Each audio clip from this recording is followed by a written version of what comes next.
nyuma yo gutongana gukomeye kwabaye hagati ya perezida wa Ukraine Volodymyr Zelensky na perezida wa Leta Zunze Ubumwe za Amerika Donald Trump wari kumwe na vice perezida JD Vance.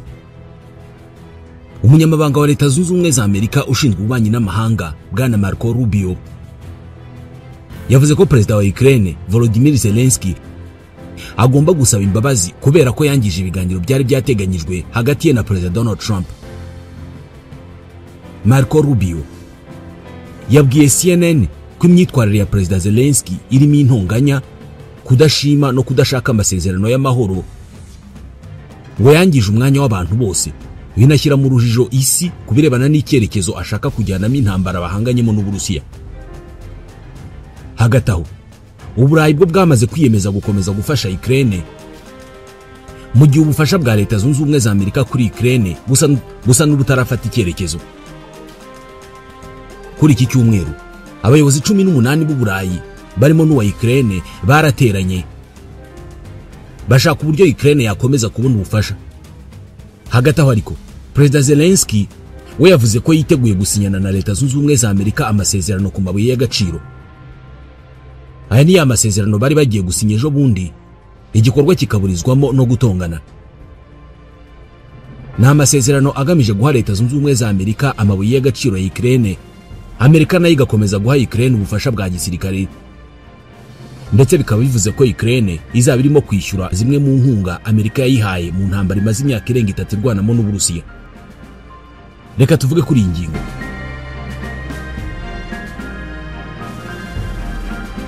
Perezida Donald Trump na Volodymyr Zelensky bahuye ku itariki ya 28 y'ukwezi kwa kabiri muri uyu mwaka.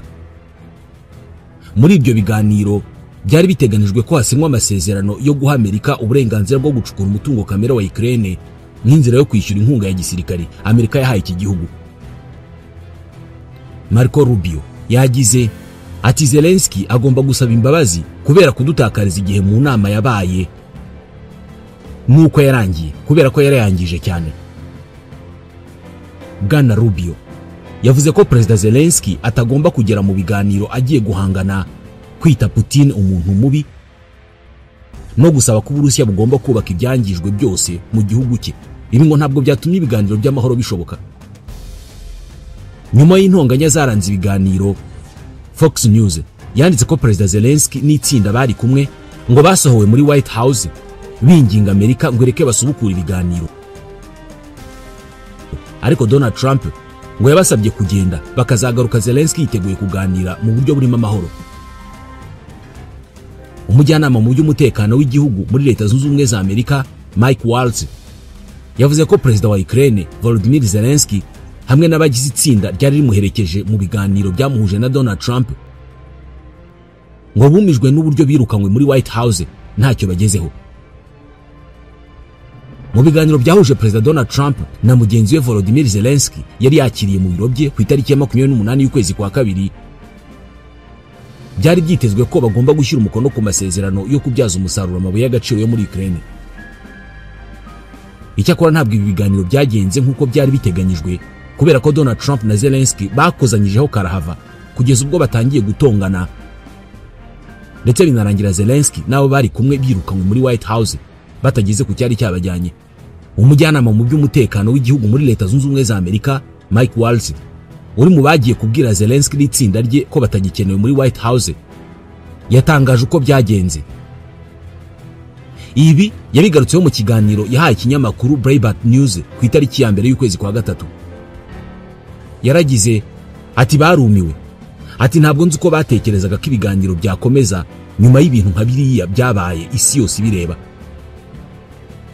Yakomeje agira ati ambasaderi wa Ukraine muri Amerika yifashe mu mutwe ari mu biro bya perezida kubera ko yarazi uburemere bw'ibyabaye.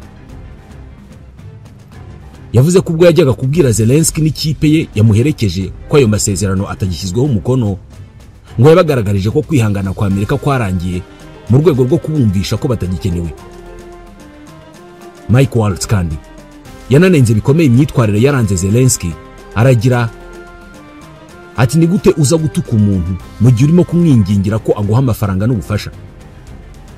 Ati twabasobanuriye neza ko imishyikirano yari kuburiya munsi, wari no kubabera umunsi mwiza kuri bo n'igihugu cyabo. Ati twabasobanuriye ko ayo mahirwe arangiye kandi tubabwira ko ari igihe cyabo cyo kugenda. Ugushyamirana kw'abakuru b'ibihugu byombi kwatiwe ahanini no kuba Volodymyr Zelensky yarakomeje kugaragaza ko Amerika ikwiriye gufata uruhande hagati ye na Vladimir Putin w'Uburusiya, ndetse iki gihugu kigakomeza kumuha inkunga. Donald Trump we yavuze ko adashobora gufata uruhande kubera ko ngo byarushaho kongera ubukana bw'ikibazo, ndetse agaragaza Zelensky nk'umuntu udashima ibintu byose Amerika yamukoreye. Nyuma yo gusohorwa muri White House, Perezida Volodymyr Zelensky wa Ukraine mu gusa no kwihagararaho yatangaje ko umubano wa Leta Zunze Ubumwe za Amerika n'igihugu cye uzakomeza kuba mwiza nubwo yatonganye na Donald Trump. Donald Trump yari yakiriye Volodymyr Zelensky mu biro bye, aho byari biteganijwe ko baganira ku buryo intambara ya Ukraine n'Uburusiya yahagarara. Gusa impande zombi ntabwo zumvikanye kubera ko zateranye amagambo. Perezida wa Amerika yabwiye Zelensky ko akwiye guca bugufi, naho musubiza ko atazemera amasezerano y'amahoro yatuma Ukraine irekera Uburusiya ubutaka bwayo kandi bwarayiteye. Donald Trump yashinje Volodymyr Zelensky kudashimira Amerika ubufasha yamuhaye mu bya gisirikare. Nyamara ngo Ukraine yitabona ubufasha yahawe na Amerika, Uburusiya buba bwaratsinze iyi ntambara mu byumweru bibiri mu 2022. Zelensky yarasubije ati Putin we yavugaga iminsi 3. Kuri gahunda y'uruzinduko rwa Volodymyr Zelensky harimo isinywa ry'amasezerano ya Ukraine na Amerika yo kubyaza umusaruro amabuye y'agaciro ndetse n'ikiganiro n'abanyamakuru. Gusa byose byarasubitswe kubera ko Zelensky yasohowe mu biro by'umukuru w'igihugu igitaraganya. Nyuma y'iki kiganiro, Volodymyr Zelensky yatangarije ikinyamakuru Fox News ko yubaha cyane Donald Trump n'abanyamerika, ariko ko yagombaga gutanga ubutumwa bwe yeruye kugira ngo abanyamerika basobanukirwe neza ikibazo cya Ukraine. Ati nubaha Perezida n'abanyamerika.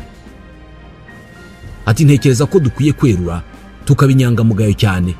Ati kandi ntabwo ntekereza ko twakoze ikintu kibi.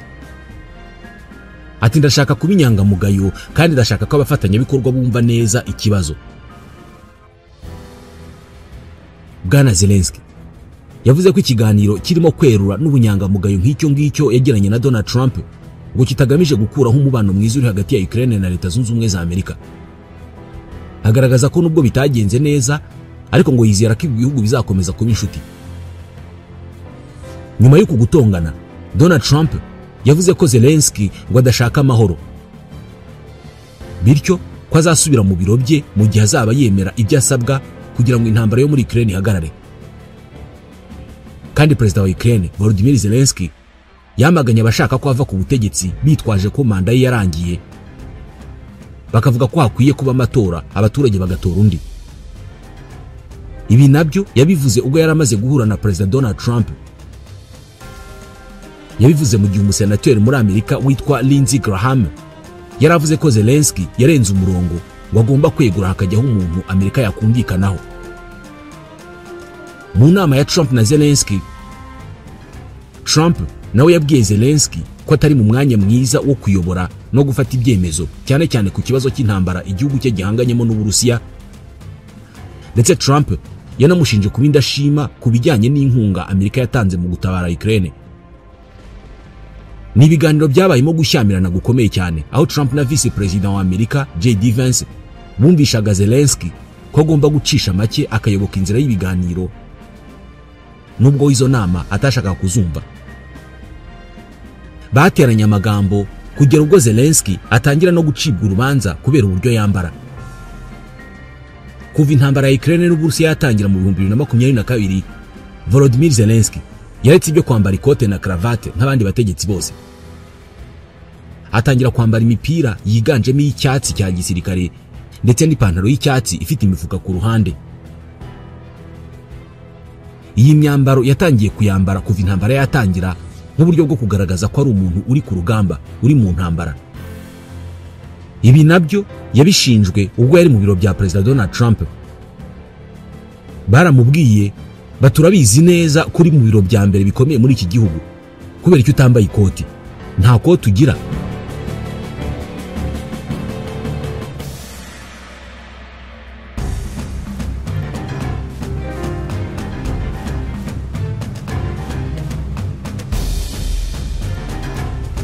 Senateur Graham yavuze ko ibyo yabonye mu guterana amagambo hagati ya Donald Trump na Volodymyr Zelensky ngo ari agahomamunwa.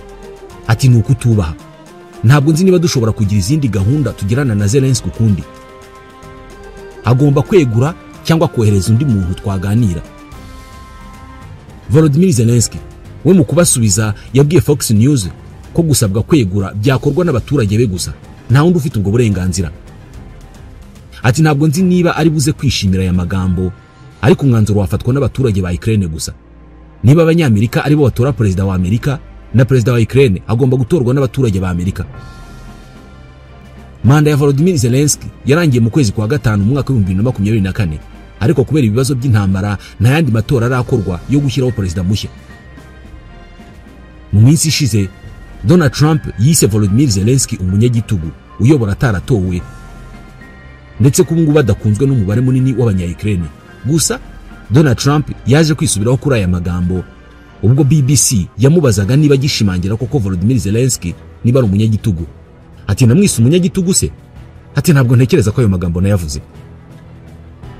Uburusiya nabwo buvuga ko amasezerano yashyirwaho umukono na Zelensky nta gaciro yaba afite kubera ko manda ye yararangiye, kandi haramutse habayeho andi matora ngo ntabwo yakongera gutorerwa uwo mwanya kereka yibye amajwi. Ndetse kandi guverinoma y'Uburusiya yavuze ko kuba perezida wa Ukraine Volodymyr Zelensky yarananiwe kumvikana na perezida wa Amerika ngo bigaragaza intege nkeze mu bya politike na diplomasi, kandi bikaba ikimenyetso ko adashaka ko intambara ihagarara. Umuvugizi wa Minisiteri y'Ububanyi n'Amahanga y'Uburusiya Maria Zakharova we yavuze ko intonganya zagaragaye hagati ya perezida Zelensky wari wasanze Donald Trump muri White House bigatuma amasezerano ajyanye no kubyaza umusaruro umutungo kamere wa Ukraine atagerwaho, ngo ziragaragaza ugutsindwa muri politike na diplomasi kwa Zelensky. Perezida Volodymyr Zelensky washinjaga Uburusiya kwigarurira ibice by'igihugu cye yavuze ko iki gihugu cyagiye cyica amasezerano menshi yo guhagarika intambara bagiranye mu bihe byashize, bityo ko ubungubu batazayemera mu gihe atagaragarijwe mu buryo burambye umutekano uzabucunzwe. Perezida Donald Trump yahise amubwira ko arimo gukina n'intambara ya gatatu y'isi, ndetse amushinja ubushake buke bwo guhagarika intambara. Maria Zakharova yavuze ko perezida Zelensky ari ikibazo gikomeye cyane ku batuye isi, ko ari umuntu udashoboye nyamara agahamagarira ibindi bihugu kujya mu ntambara. Uburusiya bushinja Volodymyr Zelensky ubushobozi buke mu by'imiyoborere, ruswa n'ubushobozi buke mu biganiro.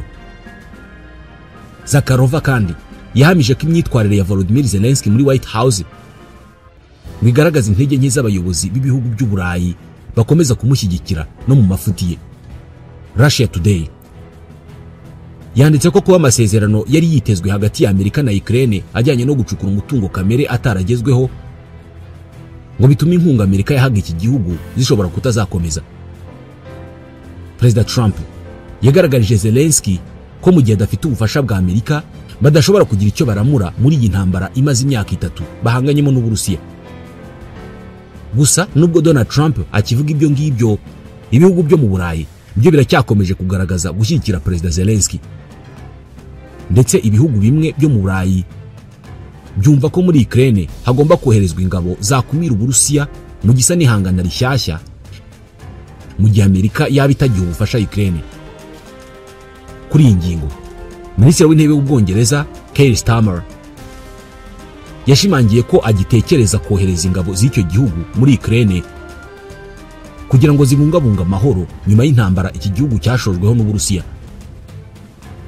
Ibi yabibwiye ikinyamakuru Fox News ubwo yari avuye mu nama na Perezida Donald Trump. Starmer yavuze ko ibihugu by'Uburayi bikeneye kugira icyo bikora, ko ndetse Ubwongereza bwiteguye kugira uruhare rukomeye rurimo no kohereza ingabo. Ati ibihugu by'Uburayi birimo n'Ubwongereza birashaka kugira uruhare rwuzuye muri ibi bintu. Ku rundi ruhande, Amerika iri mu biganiro n'Uburusiya, ibiganiro bigamije guhosha intambara yo muri Ukraine. Amerika yemeje ko nta gahunda ifite yo kohereza ingabo muri Ukraine.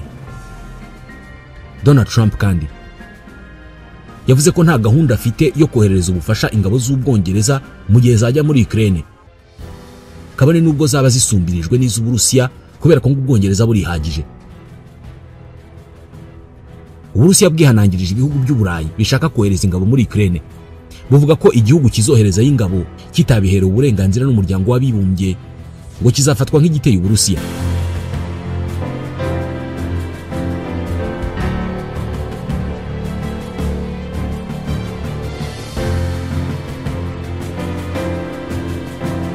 Perezida wa Leta Zunze Ubumwe za Amerika Donald Trump avuga ko nta bufasha mu bya gisirikare azaha ingabo z'Ubwongereza niziramuka zigiye mu butumwa bwo kugarura amahoro muri Ukraine kubera ko ngo zirishoboye.